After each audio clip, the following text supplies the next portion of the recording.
నమస్తే, నా పేరు తేజస్విని. బీసీఎన్ న్యూస్ కి స్వాగతం. ముందుగా ముఖ్యాంశాలు.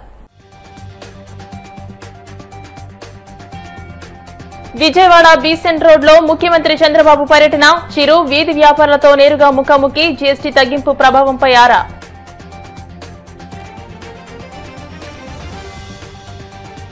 దారకానిపాడులో హత్యకు గురైన లక్ష్మీనాయుడు కుటుంబాన్ని పరామర్శించిన మంత్రులు అనిత, నారాయణ. నిందితులకు కఠిన శిక్ష పడేలా చూస్తామని భరోసా. నకిలీ మద్యం కేసులో ఏ విచారణకైనా సిద్దమన్న మాజీ మంత్రి జోగి రమేష్. తనను జైలుకు పంపడమే లక్ష్యంగా ప్రభుత్వం కుట్ర చేస్తోందని ఆరోపణ.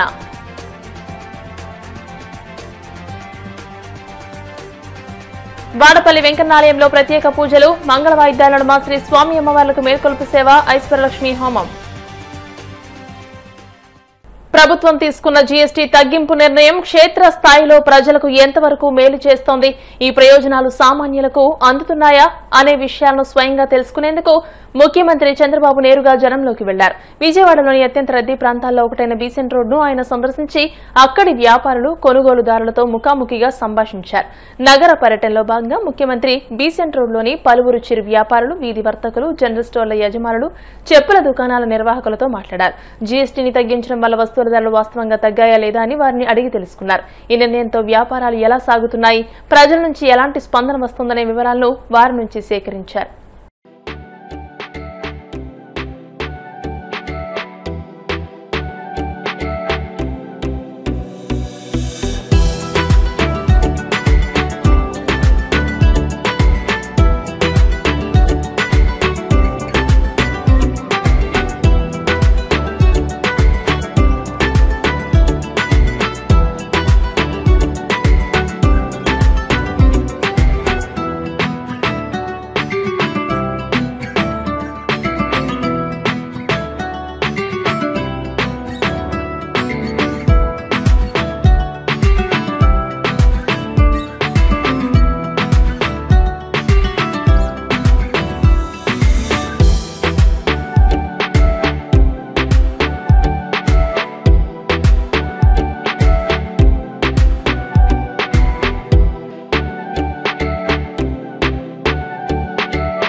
నెల్లూరు జిల్లా గూడూరు మండలం దారకానిపాడులో హత్యకు గురైన తిరుమలశెట్టి లక్ష్మీనాయుడు కుటుంబాన్ని హోంమంత్రి వంగలపూడి అనిత పరామర్శించారు. మంత్రి నారాయణతో కలిసి ఆమె హతుడి నివాసానికి వెళ్లి లక్ష్మీనాయుడు చిత్రపటానికి పూలమాలలు వేసి నివాళులర్పించారు. ఈ సందర్భంగా అనిత మాట్లాడుతూ హత్య ఘటనపై సీఎం చంద్రబాబు స్వయంగా బాధితురాలతో ఫోన్లో మాట్లాడి ధైర్యం చెప్పారని అన్నారు. ఈ ఘటనపై సమగ్ర విచారణ జరిపి నిందితులకు కఠిన శిక్షలు పడేలా చేస్తామని భరోసా ఇచ్చారు. బాధిత కుటుంబానికి కూటమి ప్రభుత్వం అండగా ఉంటుందని అన్నారు. ఇప్పటికే నిందితుడిని పోలీసులు అరెస్ట్ చేసి రిమాండ్కు తరలించారని తెలియజేశారు. వైసీపీ నేతలు విభేదాలు సృష్టించేందుకు నీచ రాజకీయాలకు దిగుతున్నారని విమర్శించారు. వ్యక్తిగత కారణాలతో జరిగిన హత్యను రాజకీయ కోణంతో చూడొద్దని హితవు పలికారు. తారీఖున జరిగిన సంఘటన మనందరికీ తెలుసు, చాలా దురదృష్టకర సంఘటన. ఆ సంఘటనలో లక్ష్మీనాయుడు ఆ అబ్బాయి 25 సంవత్సరాల వ్యక్తి అతి దారుణంగా హరిశ్చంద్ర ప్రసాద్ అనే వ్యక్తి వల్ల హత్య చేయబడ్డం మనందరికీ కూడా తెలుసు. ఒక చిన్న ఆర్థిక లావాదేవీల మధ్యలో డబ్బులు అడిగేదానికి మధ్యలో జరిగిన గొడవలో అతి పైశాచికంగా చెప్పాలంటే బ్రూటల్ గా ఒక ప్లాన్ ప్రకారం ఆ అబ్బాయిని చంపడం అనేది మనందరం కూడా చూస్తున్నాం. ఇన్ఫర్మేషన్ తెలుసుకున్న వెంటనే పోలీసులు ఇమీడియట్ గా ఆ అబ్బాయిని పట్టుకుని రిమాండ్ కూడా పంపించడం జరిగింది. ఈ హత్య జరిగిన సందర్భంలో అతను కూడా హత్యకు ప్రేరేపించారు అన్న సంగతి తెలుసుకుని తండ్రిని కూడా ఇమీడియట్ గా కస్టడీలోకి తీసుకుని వాళ్ళిద్దరిని కూడా ఇప్పుడు రిమాండ్ కి పంపించడం జరిగింది. ఈ హత్య కేసుని సమగ్రంగా విచారణ జరిపించడమే కాదు, ఎక్కడ కూడా ఎటువంటి ప్రలోభాలకి లొంగకుండా, ఎక్కడ ఎటువంటి ఇబ్బందులు కలగకుండా ఎవరైతే బాధిత మహిళ ఎవరైతే ఉన్నారో తనకి న్యాయం జరిగే క్రమంలో ఈ రోజు గవర్నమెంట్ చర్యలు తీసుకునే విధంగా కేసు కూడా కట్టడం జరిగింది. ఈ ఆర్థిక లావాదేవీలతో పాటు ఈ అమ్మాయిని హెరాస్మెంట్ కూడా చేస్తున్నాడు అన్న సంగతి తెలుసుకొని ఇమీడియట్ గా దాని మీద కూడా కేసులు కట్టడం జరిగింది. మీ అందరికీ తెలిసి సుజాతకి కూడా 2 చిన్న బిడ్డలు, ఆ అమ్మాయికి కూడా 1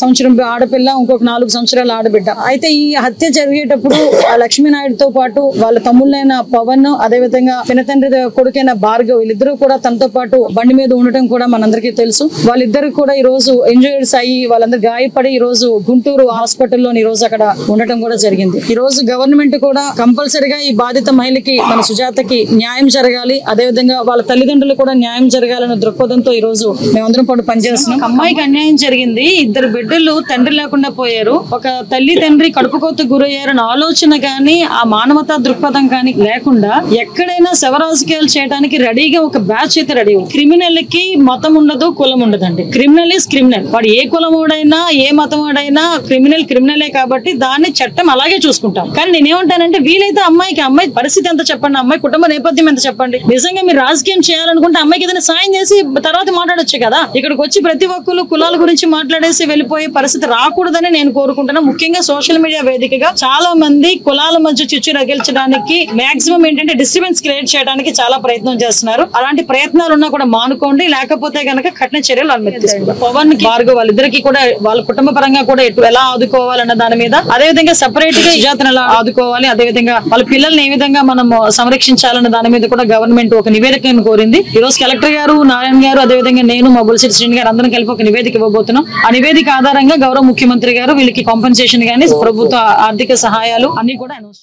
సమస్య అంతా నేను మేడం గారికి చెప్పుకోవడం జరిగిందండి. సీఎం సార్ కూడా, చంద్రబాబు నాయుడు సార్ కూడా మాట్లాడారు, పవన్ కళ్యాణ్ సార్ కూడా మాట్లాడారు. దీని గురించి చర్యలు గట్టిగా తీసుకోవాలని నేను కోరుకున్నాను. సార్ కూడా నాకు ధైర్యాన్ని చెప్పారు, మేము ఉన్నామని చెప్పారండి, కేసును అయితే నేను గట్టిగా టేకప్ చేస్తానని చెప్పారు. నేను కోరుకుందంటే ఒకటేనండి, ప్రభుత్వాన్ని నాకు జరిగిన అన్యాయంలాగా మీరు చూపించండి, దీన్ని రాజకీయం గానీ కులం గానీ చేయకండి. దయచేసి అది నాకు ఇబ్బందిగానే ఉందండి, మీరు అలా చేయడం కూడా నాకు అలానే ఇబ్బందిగా ఉంది. నేను ప్రతి వాళ్ళకి చెప్పేది ఒకటేనండి, దీన్ని రాజకీయంగాని కులపరంగా గానీ చేయొద్దండి. నకిలీ లిక్కర్ వ్యవహారంలో నా పాత్ర లేదని, అవసరమైతే లై డిటెక్టర్ టెస్ట్ కైనా సిద్ధమని ప్రకటించినా కూడా ప్రభుత్వంలో చలనం లేదని, ఇప్పుడు అవసరమైతే చంద్రబాబు ఇంటికైనా వచ్చి భగవద్గీత మీద ప్రమాణం చేయడానికైనా సిద్ధమని మాజీ మంత్రి జోగి రమేష్ పేర్కొన్నారు. హైదరాబాద్ లోని సోమాజిగూడ ప్రెస్ క్లబ్ లో ఆయన మీడియాతో మాట్లాడుతూ నకిలీ లిక్కర్ కేసులో టీడీపీ నాయకుల పాత్ర ఉందని స్పష్టంగా బయటపడడంతో దాని నుంచి ప్రజల దృష్టిని మరల్చేందుకే అద్దేపల్లి జనార్దన్ రావుతో తన పేరు చెప్పించి డైవర్షన్ పాలిటిక్స్ చేస్తున్నారని మండిపడ్డారు. ఈ కేసులో నిజాయితీగా విచారణ జరిపించి నిందితులను అరెస్ట్ చేసి శిక్షించాలన్న ఆలోచన చేయకుండా వైసీపీ మీదకు ఎలా నెట్టాలనే కుట్రలు చేస్తున్నారని ధ్వజమెత్తారు. బ్రాందీ షాపుల్లో ఎక్కడెక్కడ ఈ మద్యం ద్వారా సరఫరా జరిగింది, నకిలీ మద్యం సరఫరా అయింది, బెల్ట్ షాపులకు ఎట్లా వెళ్ళింది, ఆ బెల్ట్ షాపుల ద్వారా ప్రతి ఇంటికి కూడా డోర్ డెలివరీ ఎట్లా జరిగింది అనే దాని మీద అసలు ఎంక్వైరీ జరిగిందా, అక్కడ మీరు దాడులు చేశారా, అసలు ఇవేమీ పట్టనట్టు ఎప్పుడో సుమారుగా 16 రోజులు అవుతా ఉంది. రాష్ట్రంలో డిపార్ట్మెంట్లన్నీ కూడా పక్కన పెట్టేసి దీన్ని తీసుకెళ్ళి బురదల్లే క్రమంలో డైవర్షన్ పాలిటిక్స్తో చంద్రబాబు నాయుడు ప్రభుత్వం చేస్తున్న దుర్మార్గాలని రాష్ట్ర ప్రజలు గమనించట్లేదని చెప్పి అడుగుతా ఉన్నా. ఈరోజు ఒక చైన్ లాగా, ఒక చైన్ స్నాకింగ్ లాగా, ఇట్లా చైన్ వ్యవస్థ లాగా ఈ విధంగా నకిలీ మద్యం సరఫరా జరుగుతూ ఉంటే ప్రభుత్వానికి బాధ్యత ఉందా లేదా చంద్రబాబు నాయుడు గారిని ప్రశ్నిస్తా ఉన్నా. ఈరోజు నిజంగా చంద్రబాబు నాయుడు గారిని నేను అడుగుతా ఉన్నా, ఎందుకు ఇంత డైవర్షన్ పాలిటిక్స్తో ప్రభుత్వం ఏదైనా ప్రతిపక్షంగా అక్కడ ఇబ్రహీంపట్నంలో ఇట్లా జరుగుతూ ఉంటే మీడియా మిత్రులు చెప్తే అక్కడికి వెళ్ళి దాన్ని బాహ్య ప్రపంచానికి అందరికి కూడా చూపించి ఈ విధంగా జరుగుతూ ఉంది, ఈ విధంగా జరుగుతుంది, దీని మీద యాక్షన్ తీసుకోండి అని చెప్పేసి ప్రధాన ప్రతిపక్షంగా మేము డిమాండ్ చేస్తే దాన్ని మీరు ఇమీడియట్గా ఒక ప్రభుత్వ అధినేత ఏం చేయాలా? ఇది ఎక్కడ జరుగుతూ ఉంది, ఏ ఊళ్ళో జరుగుతూ ఉంది, ఇంత వ్యవస్థని ఏ విధంగా 16 నెలలుగా కళ్ళు కప్పి ఈ వ్యవస్థ నడుస్తూ ఉందంటే మీ పాత్ర లేదా? మీ పెద్దల పాత్ర లేదా? మీ ప్రభుత్వంలో ఉన్న పెద్దల పాత్ర లేదా? ధైర్యంగా దమ్ముగా నా మీద పడ్డ మచ్చని మరికిని బురద వేసిన చంద్రబాబు నాయుడికి అందరి సమక్షంలో, మీడియా మిత్రుల సమక్షంలో, రాష్ట్ర ప్రజల సమక్షంలో నేను ఎక్కడికైనా ఏ విచారణకైనా ఎక్కడికైనా రావడానికి సిద్ధంగా ఉన్నానని చెప్తే ఇంతవరకు కూడా దాని మీద స్పందన లేదు. ఏదో రూపేణ ఆ కస్టడీలో అతను తీసుకోవాలా, జోగి రమేష్ పేరు చెప్పించాలా, నెల 2 నెలల్లో 3 నెలల్లో 4 నెలల్లో జైలుకు పంపిస్తే మేము రాక్షస ఆనందం పొందాలా. ఇది తప్ప ప్రభుత్వానికి నిజంగా ఎవరు చేస్తా ఉన్నారు, ఎందుకు చేస్తా ఉన్నారు, ఈ ప్రభుత్వానికి చెడ్డ పేరు ఎందుకు వస్తూ ఉంది, ప్రభుత్వ ఆదాయాన్ని కొల్లగొడుతున్నది ఎవరని చెప్పేసి మీకు కొంచెమైనా బుర్రందా? ఒక పక్కన గ్రామాల్లో కుళాయిలు, నీటి కుళాయిలు, ఒక గ్రామం తీసుకుంటే నీటి కుళాయిల కన్నా బెల్ట్ షాపులే ఎక్కువ ఉన్నాయి. చంద్రబాబు నాయుడు మీటింగులోనేమో బెల్ట్ షాపులు వద్దంటావు, సమీక్ష సమావేశంలోనే బెల్ట్ షాపులు మొత్తం కూడా తీసేయండి అంటావు. మీడియా మిత్రులను అడుగుతా ఉన్నా, రమ్మని కోరుతా ఉన్నా, ఆంధ్రప్రదేశ్ రాష్ట్రంలో ప్రతి గ్రామంలో మంచినీటి కుళాయిల కన్నా, మంచినీటి పంపుల కన్నా బెల్ట్ షాపులే ఎక్కువ పెట్టాడు చంద్రబాబు నాయుడు. ఇంత దుర్మార్గానికి ఒడిగట్టి ప్రజలని నట్టేట, ప్రజల ఆరోగ్యాన్ని నట్టేట ముంచుతా ఉన్నాడు. ఈ కల్తీ సారాతో, కల్తీ బ్రాందీతో ప్రజలందరూ కూడా తెలుసుకోవాలని చెప్పేసి మరొకసారి చెప్తూ, చంద్రబాబు నాయుడికి, లోకేష్కి, ఆ శాఖ మంత్రి కూర్చోమంటే కూర్చుంటాడు, నిలబడమంటే నిలబడతాడు, పడుకోమంటే పడుకుంటాడు. ఆ రవి సొల్లు రవి అంతకుమించి ఏమీ చేయలేడు. నువ్వన్నా చెప్పు, నిక్కర మంత్రో లేకపోతే ఇంకో మంత్రి, లిక్కర మంత్రి నిక్కర మంత్రి అయిపోయావు. ఇంత స్థాయికి దిగజారిపోయారు మీరు. దోచుకుంటాం. కోనసీమ తిరుమలగా వర్ధిల్లుతున్న వాడపల్లి శ్రీ వెంకటేశ్వర స్వామి ఆలయంలో సోమవారం ప్రత్యేక పూజలు వైభవంగా నిర్వహించారు. మంగళ వాయిద్యాల నడుమ శ్రీ స్వామి అమ్మవార్లకు మేల్కొల్పు సేవను నిర్వహించిన అనంతరం ఐశ్వర్యలక్ష్మి హోమాన్ని జరిపించారు. అర్చకులు శ్రీ స్వామి అమ్మవార్ల వసంత మండపంలో అష్టోత్తర పూజలు నిర్వహించగా ప్రత్యేక అలంకరణలో ఉన్న స్వామిని దర్శించుకుని భక్తులు తరించిపోయారు.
ఇప్పుడు కాసేపు ప్రకటనలు.